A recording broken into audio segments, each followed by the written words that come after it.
Salam damai sejahtera buat kita semuanya.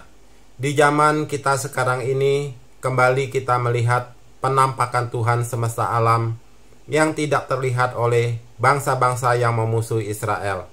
Sekarang dipertunjukkan kembali, seperti waktu Nabi Musa, memimpin umat Israel keluar dari tekanan perbudakan di Mesir.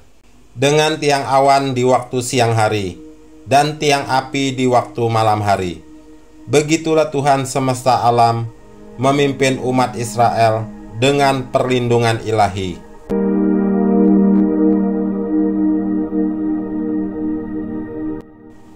Bangsa yang kecil itu memiliki pelindung yang kuat, yaitu Tuhan semesta alam. Banyak bangsa tidak bercermin dari sejarah lalu bangsa Israel ini, bahwa merekalah satu-satunya bangsa di dunia ini yang dipilih Tuhan untuk dipercaya menyandang kebesaran namanya yang kudus, yang dari bangsa kecil ini menggaungkan pengenalan Tuhan yang benar ada di bangsa ini, yang Tuhannya tetap menempati ikrar janji setianya kepada Abraham, Ishak, dan Yakub, serta Daud, bapak leluhur bangsa Israel, bahwa mereka akan menjadi umat kesayangan Tuhan sampai selamanya. Seperti perkataan Yesus di Yohanes 4 ayat 22. Kamu menyembah apa yang tidak kamu kenal. Kami menyembah apa yang kami kenal, sebab keselamatan datang dari bangsa Yahudi, yaitu penyembahan kepada Tuhan yang benar. Dan Yesus berkata, Aku dan Bapa adalah satu. Peperangan Israel melawan Iran saat ini adalah peperangan besar di Timur Tengah. Ini adalah peperangan sama halnya waktu Israel kembali dari seluruh penjuru dunia setelah diaspora kurang lebih 2000 tahun lamanya dari negaranya yang dijajah Romawi. Waktu Israel mendeklarasi negaranya kembali dengan memproklamirkan kemerdekaannya pada tanggal 14 Mei 1948. Sehari kemudian, negara kecil ini seperti bayi yang baru dilahirkan langsung diserbu Irak, Mesir, Suriah, Lebanon, dan Yordania. Tapi Israel yang baru lahir itu masih tetap bisa merangkak dan berdiri sampai terjadi lagi peperangan di tahun 1967 yang dikenal dengan Perang 6 Hari, yaitu peperangan melawan negara-negara Arab yang terus mengeroyoknya. Tetapi Israel bisa menghancurkan angkatan udara Mesir di darat dengan kemenangan Israel yang sangat luar biasa. Pasukan tempur Israel mengusir pasukan Suriah dari dataran tinggi Golan, menguasai jalur Gaza dan semenanjung Sinai dari Mesir, dan mengusir pasukan Yordania dari tepi barat. Jadi Israel tetap memegang kendali penuh atas Yerusalem.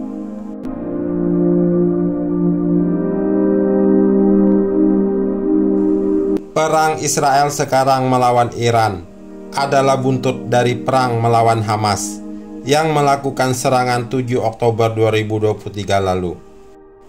Kembali Israel dikeroyok Hizbullah dari Lebanon, Houthi dari Yaman, dan Hamas sendiri dari Gaza, Palestina.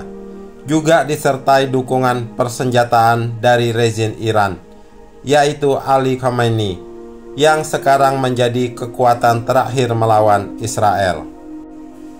Jadi perang sekarang kembali Israel, bangsa yang kecil itu, dikeroyok oleh 4 kekuatan yang tidak mengingini bangsa pilihan Tuhan itu untuk berdiam di negeri yang sudah diberikan Tuhan. Dan mereka ingin menguji kembali perang-perang sejarah sebelumnya dengan harapan dapat memusnahkan bangsa Israel ini.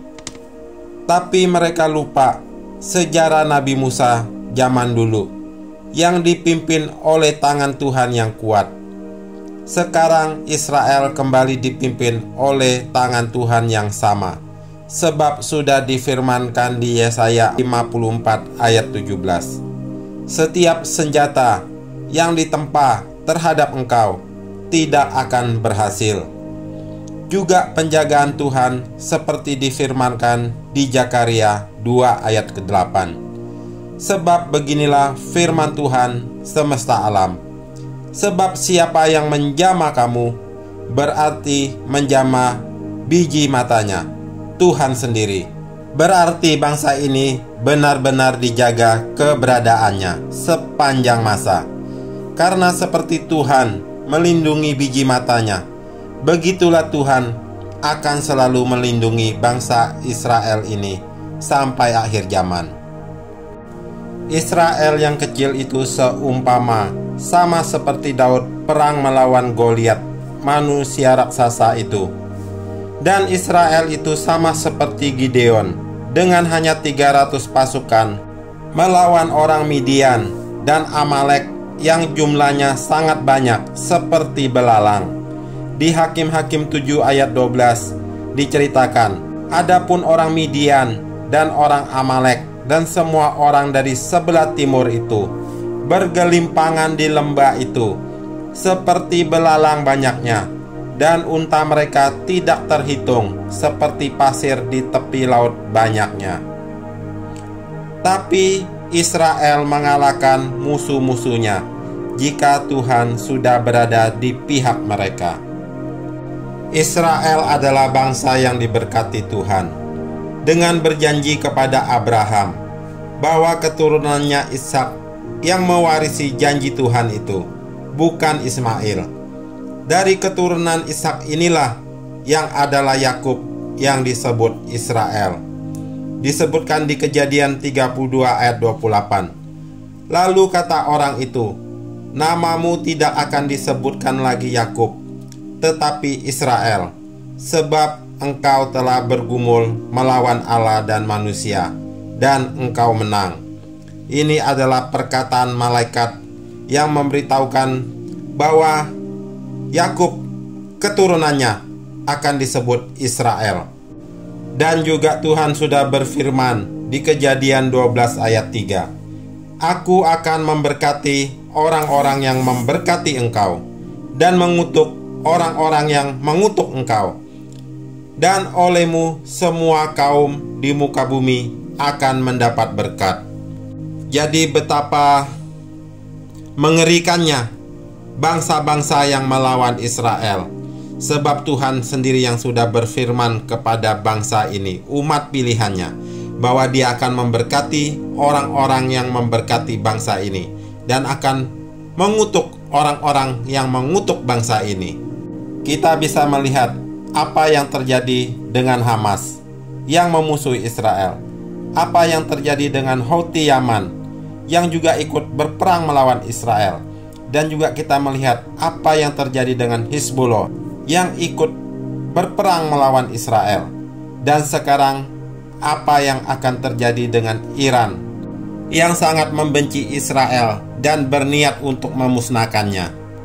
Kedepan kita akan lihat apakah Israel bisa dikalahkan oleh Iran, apakah rezim Iran yang bisa ditumbangkan dan dihancurkan oleh Israel. Firman Tuhan jelas mengatakan bahwa Tuhan akan memimpin Israel, menjaganya seperti biji matanya, dan Tuhan akan memberi kemenangan. Jika Tuhan sudah berada di pihak Israel, maka tidak ada yang bisa mengalahkan bangsa ini walaupun kecil. Kita tahu penggenapan akhir zaman akan segera terjadi, dan bangsa ini tidak akan bisa dikalahkan sampai penggenapan akhir zaman itu terjadi, setelah munculnya antikris, yaitu manusia pendurhaka yang akan mengalahkan kedua pohon zaitun dan kedua kaki dian itu.